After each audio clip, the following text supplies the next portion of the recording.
কিরকম দিছে পোস্টমে দিয়েছে ঘরের ভিতরে অনেক মারা মেরেছে।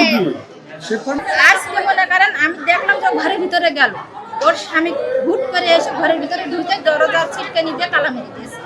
দেওয়ার পরে এবার আমাদের বাড়িওয়ালা বললো যে তালা মেরে দাও। বাসা বাড়িতে কাজ করে যা ইনকাম করে ঘরে শুয়ে থাকবে আর বলবে যে টাকা দিই, 1000 টাকা দিই, 2000 টাকা দিই, কি 500 টাকা দিই, কি 100 টাকা দিই, এইভাবে চাকরি থাকে।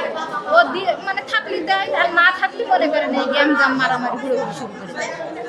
আগে ফ্রিজ ছিল, ফ্রিজটা ভেঙে ফেলে দিয়েছে, দিয়ে পরে ওই পাশের থেকে চলে এসে এই পাশে ছিল, এই পাশে খাট মাট নিয়ে দিয়েছিল।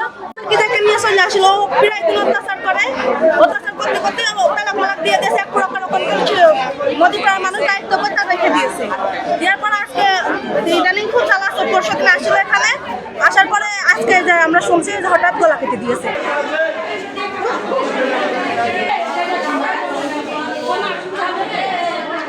নাম হলো হানিফ, রিক্সা চালায়, স্বামীর সাথে স্বামী স্ত্রী ছাড়াছাড়ি হয়ে গেছে। এলাকার লোকে শালীন মোকদ্দমা করছে, আজকে আবার বউটো নেবে বোর কাছে আইছে। কারণ ও তো ওই যে নেশা করে, রিক্সা চালায়, যা পায় ওই খায়, বউ সালমায়ের কোনো খবর রাখে না। এক পর্যায়ে ঘরের মধ্যে কথা কাটাকাটি হয়েছে, ওরে কই তুই বেরো, যেহেতু তালাক দিছে তাই তোর বোর কাছে যাওয়ার কোনো অধিকার নেই আছে।